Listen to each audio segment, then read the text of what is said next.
I'm a maker, and I don't care what it is. I don't care if it's a logo or a poster or a book or a podcast. I just like to make things. I love it when it communicates and makes people feel something. We're excited today to have our podcast editor as our guest on the show. We're chatting with Johnny Gwin, owner of Deep Fried Studios. You'll get to hear Johnny's journey from a bass player to a podcast editor and how the foundation of his career path has been his love of creating. Welcome to Playing Above the Line. We're a podcast that takes a peek into the daily lives of community and business leaders. Each week, we uncover different views of the path to growth, leadership, and achieving success. I'm Dennis Sheeran. And I'm Alan Cave. Dennis and I are both shareholders at Hartman, Blackman & Kilgore. We're a full-service accounting and business consulting firm. As CPAs, we've had the unique opportunity to work with many different leaders and decided we wanted a way to share their incredible stories that we've learned along the way. Well, Dennis, welcome to another podcast. Glad to see you. Same here, Alan. I'm looking forward to this. Today, I'm going to keep my language appropriate, and we're going to rock on. We are. And this is a little unusual for us because our guest today is Johnny Gwin. And I know you've heard us mention in prior episodes, actually owns the Container Yard where we record in Deep Fried Studios, and he's Carrie's assistant producer, too. I'm sure you appreciate that. Editor. I edit and editing. You're not Carrie's? I thought you were Carrie's assistant. Promotion. Sure, I'll take that. Okay. I'll take it. Well, Johnny, welcome and thanks for joining us. So, just tell us a little bit about who you are, what you do, and what you got going on here at the Container Yard. I'm Johnny Gwin. I am a Mobile native, but I grew up on the Eastern Shore side. So I am a Scorpio, and then I'm an only child. I was a bank manager while also playing bass in a Grateful Dead cover band. I did that. That's how I started my music career. And then owned a bar, and then found a school called Portfolio Center in Atlanta, Georgia. Fabulous apprentice school that is a graphic design and advertising school, and became an advertising art director. And that's where I kind of found my calling. And then I owned my own agency called Hummingbird. And then now I'm a recovering advertising art director and still a graphic designer. And then I'm really into podcasting and communication. And what I like to say now at Deep Fried Studios is I like to make things. And I don't care what it is. I don't care if it's a logo or a poster or a book or a podcast. I just like to make things. I'm a maker. And I like to I love it when it communicates and makes people feel something. Well, I think if you looked up Renaissance man or entrepreneur or whatever, I think that you would find, and I use that term kind of loosely, but you've done a lot, and you in varied, I guess segments, a bank manager and a bar owner and a bass player in a band. A those things. Bass player and bar owner all at the same time. A lot of B's, by the way. They are. I don't say I failed at everything because I've done okay at a lot of things, and I tend to get bored quickly and I lose interest in it. But what I keep coming back to is there is this combination of creativity and commerce, and because even the music business, I learned more about the business world in a band, because that was the first startup company. Like even the 60s, right? Exactly. Everyone talks about Hewlett Packard and everything started in a garage and, Silicon Valley. Well, hell, man, for decades, garage bands were just a bunch of kids who didn't have any money, had some talent, put some time together and went out and formed a business. And so I learned a lot of that in the music world. And when I got into the advertising world, and I worked on, as high as Nokia, as big as that, and worked on upper deck baseball memorabilia cards and stuff, and as small as like a local barber shop. But the one thing that I did a lot of social media and stuff, but I learned more about the social media stuff early on in 2007 by watching other bands than I did from the business world and the advertising world. Because if you watch the music business, the entertainment business, they can teach everybody what's coming down the road for how they're going to use those tools for accounting and lawyers and banks and everything else, because they're way ahead of that. And it's early adopter people, and it's not even like Capitol Records and Sony. It's these small independent labels that really have these smart, gutsy, smart people that figure out, I have no money and we have this big megaphone that costs us nothing to do it. How do we maximize that to go on the road or make a record? So do you like to make things up or take things and create them and make them better? That's a great question, because I would say when I was in the advertising world, I really loved working in teams. The advertising department, unlike the graphic design department, the graphic designers kind of worked alone a lot. The advertising were kind of the kind of party guys and gals that would go up in the creative room and kind of go in the brainstorming room, and they would collaborate together. So you'd spitball a lot of stuff, you'd brainstorm.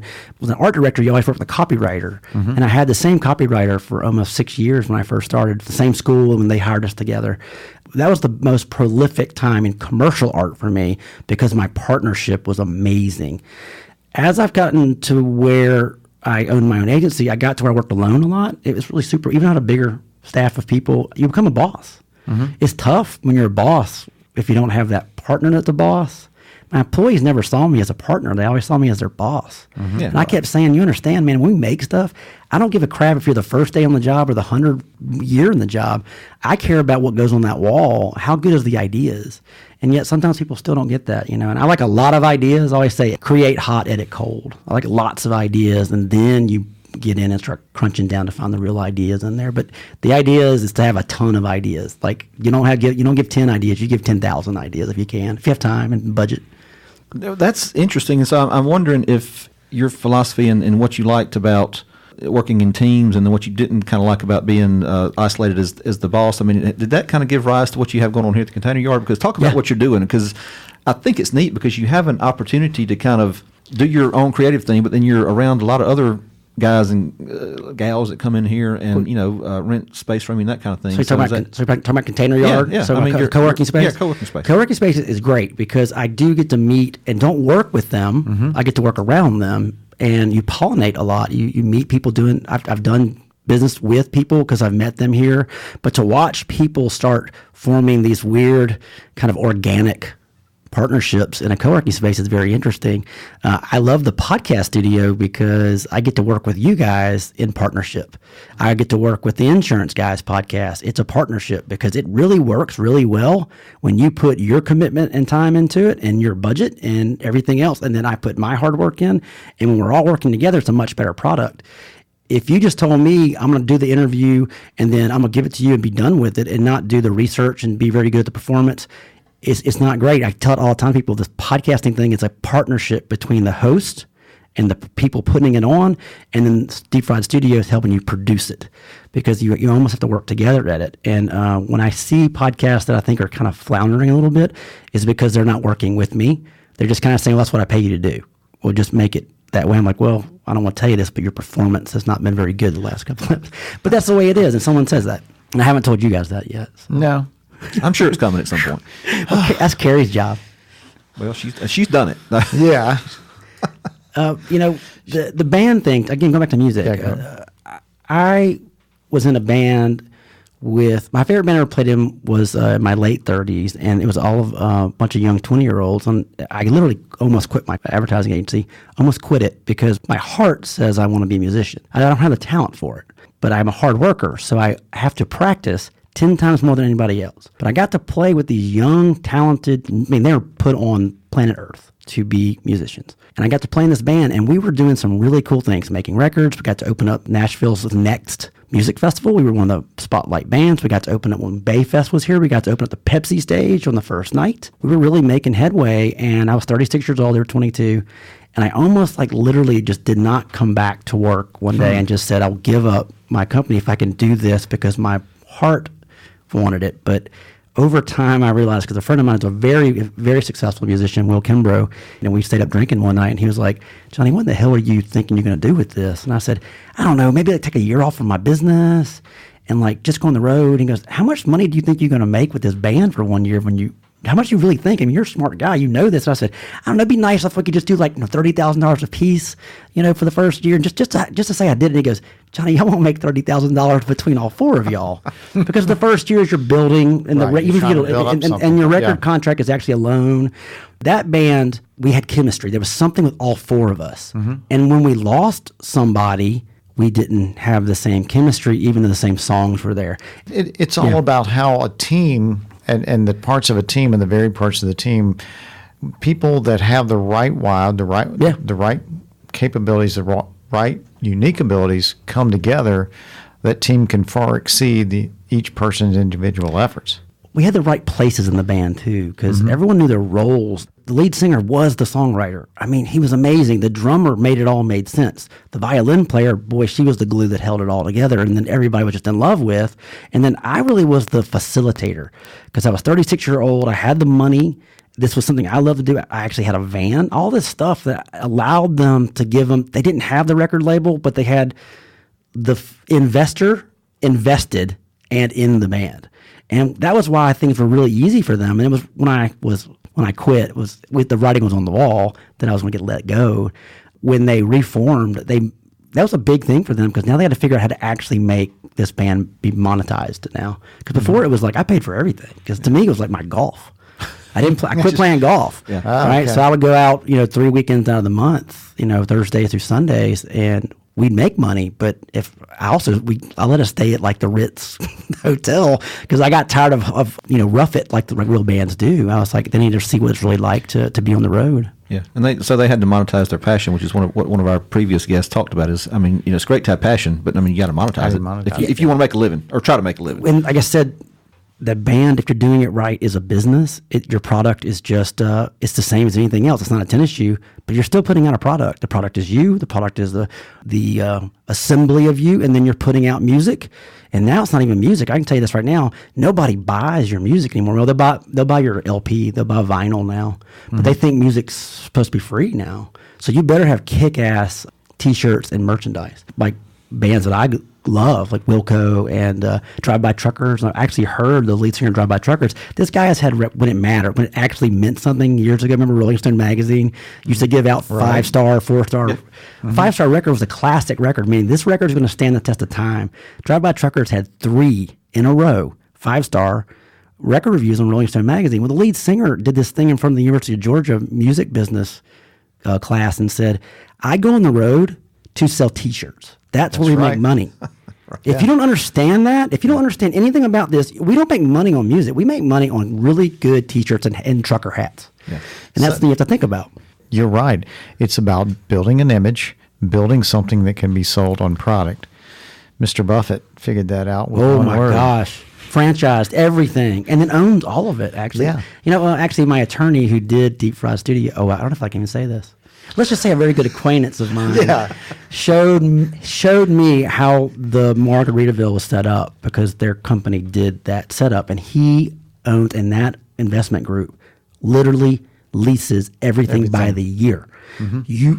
They have to decide every year, is it profitable, and do I care that you have it? Because maybe they don't like where it's going. Maybe they don't like what you're doing with it. Mm-hmm. You don't get it that next year. And he literally owns every word, every parrot, every drawing, every sandal. It's amazing how smart that is. Oh yeah. So when you talk about the blending of music and that passion for music with the business, there's a fantastic model to try to mimic in some way. For everything. I mean, that's the one thing I loved about advertising. I will say this. You had to prove what you could do every day. Like, I had very big agencies I worked for. The Suns tried to get into the creative department, and they were given a shot.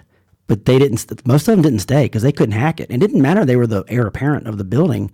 They were not going to stay in that creative department because they were terrible. And that was a really cool thing because you had to learn to say, can I create something of who am I? What do I like to do? What am I good at? And can I actually perform it? But that's branding. You have to create who you are. Mm-hmm. It has to be real, right? And there could be some hype to it, but it's got to have some authenticity to it. But then you have to show the world, yes, this is what I say I am because I can prove it. I can show you I did it. That's why the resume is so weird now. A resume is just things on paper, right? But in advertising, I just show my portfolio. I just show what's the last 10 things I've done in the last 5 years. They didn't care where I came from. They wanted to show me what you do. Right. It's kind of like social media today. I mean, a resume is probably not worth the paper it's printed on, but your social media content and what you have put out there into the internets. Matters a lot now. Well, have you crafted your own look? Have you crafted your own message? That's young people that go into the, let's go back to the music business again. Let's say you did not have the best education, but that has nothing to do with how you do with talent, right? So a lot of them don't have certain social graces or certain marketing skills that they have to have a manager craft something for them, right? That's kind of the old way it is.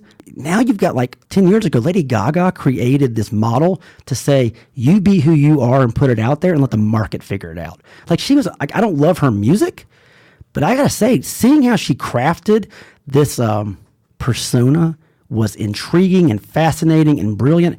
I mean, one of my heroes is David Bowie. David Bowie was a genius at that. Absolutely. He would do that in his own career. Every 4 years, he would reinvent himself because he knew it's theatrical, but he also could back it up. And I look at all the time in that world of music, art, culture. It's not so bohemian. There's a lot of thinkers there, and it's such it's downstream from culture. Like art and stuff starts in that culture is really upstream from what we see in mainstream media and mainstream, what I would say is business. Oh yeah, no, there's no doubt that we recently had Bradley Flowers on, and we got on a little bit about personal branding, and personal branding is important in this day and age. It's actually important for a business like Hartman, Blackman and Kilgore as well, that our people develop their own personal brand. Right. It's theirs to hold for value, but it for our organization, it multiplies the potential value we can provide exponentially. It's a double-edged sword because, again, when you're a boss and when you're an employee, you tell them you need to develop your online look and your own brand. So it's me Inc. or that person's Inc. But you're employing them. Sometimes you feel like, are they getting bigger than my company and I'm not going to lose them? The way I look at it is that's a two-way street. You have to learn how to, I want them to be big and huge, and they add back to that company. Right. But you might lose them because they might be that good at it. The other thing is, that's a feather in your cap because that person becomes so well known. The next person that comes up that feels like that person, you say, so-and-so started with us. That could be you. Yeah.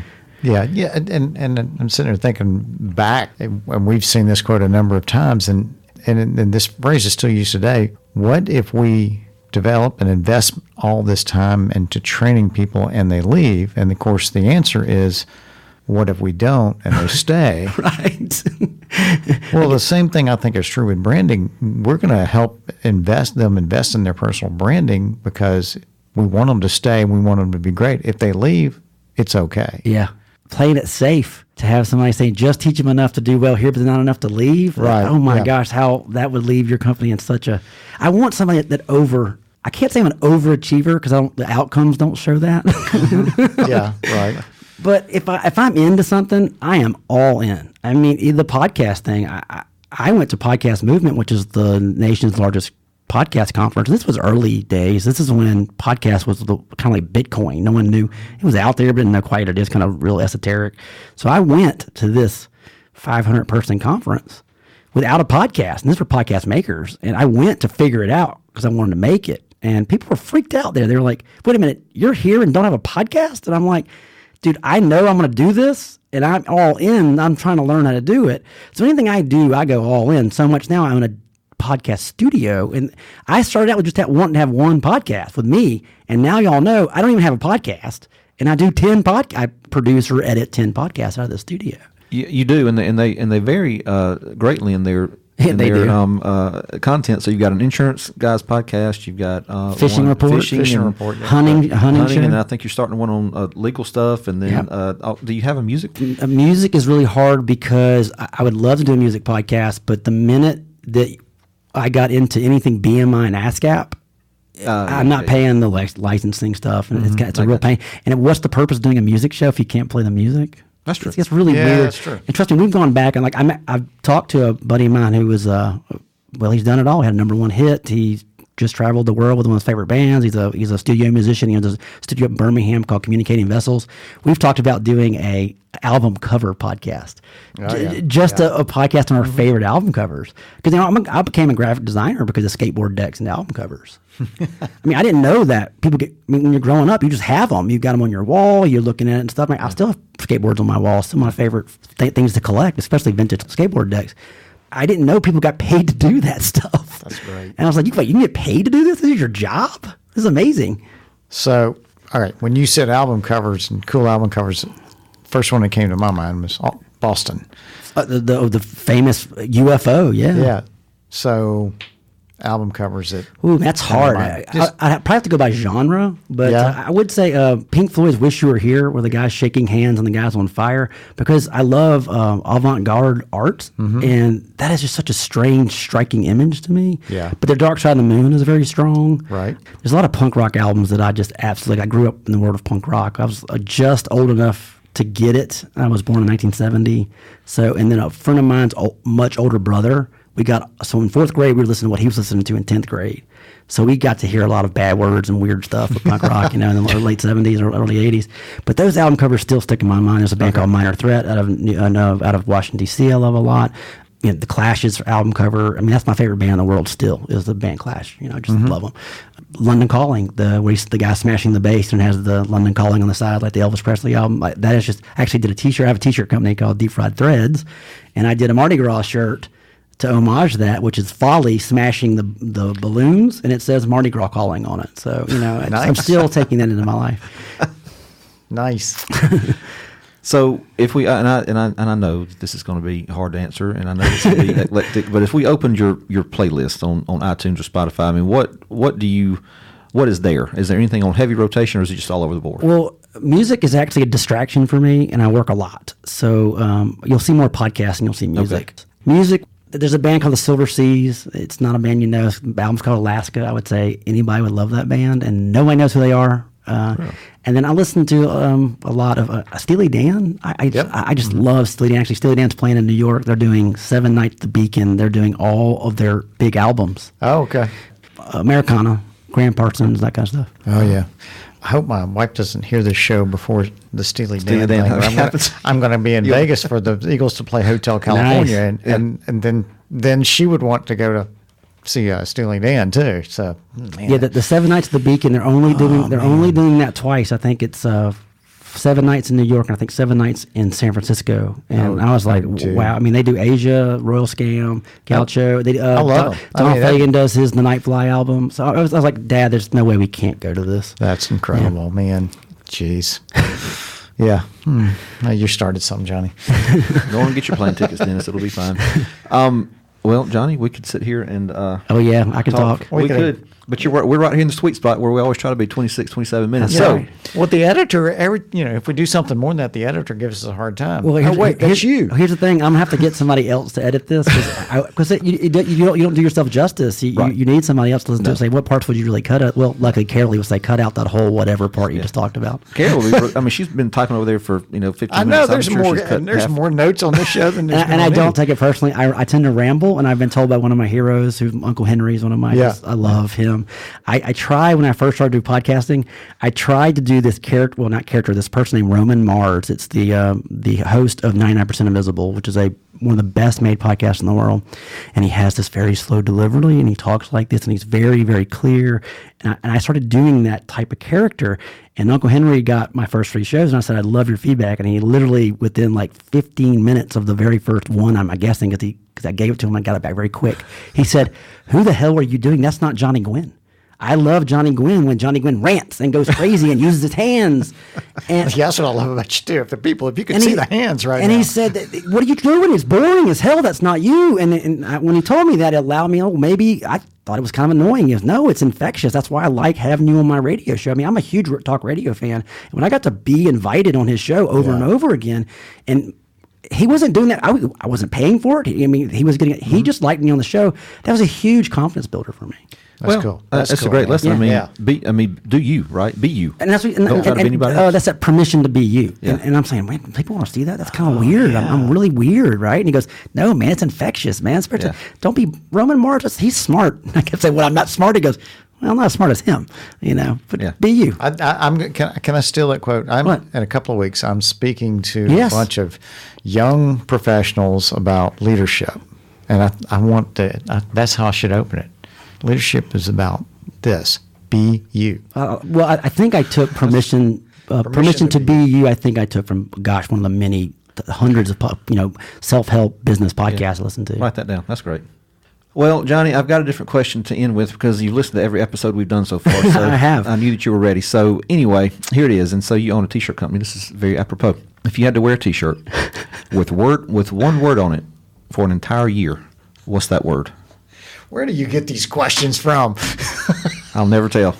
I hate to be as trite as this, but it's the word yes. Okay. And one of my favorite stories, as I'm going back to music, is even though she probably was part of the bringing down of the Beatles. Yeah. John Lennon, when the story is when he hadn't met Yoko Ono yet, but heard about her. She was a famous artist. Like she was really on the rise in this, this New York kind of avant-garde art. And he went to one of her shows and didn't meet her, but was so intrigued by one of her pieces where it was a 14-foot ladder in an all-white room, and you walk up the 14-foot ladder, and just on the ceiling was a little piece of paper, and it had YES, yes, at the top of it. And he said that struck him so much that he remembered that he needed and had to meet the artist. And I love that story, even though, I don't know, Yoko Ono has her thing and then the Beatles stuff, but that word yes would be what I'd wear because I tend to be a little cynical. So I have to remind myself that, you know what, the world is a pretty amazing place, and to say yes more than no, and you'll probably be okay in life. That is outstanding. I like it, Johnny. And the story just makes it work beautifully. It does. Thank you, man. That was Johnny great. Gwin, thanks. It's been great. Thank you. Visit deepfriedstudios.com to listen to all the shows Johnny works on. Well, thanks for listening to our podcast today. To never miss an episode, subscribe to Playing Above the Line at iTunes and anywhere else you get your podcast. And be sure to leave us a rating. We'd love to know what you think about our show. To contact us or to stay connected, follow us on social media at HBKCPAS on Twitter, Instagram, and Facebook. Thanks for listening.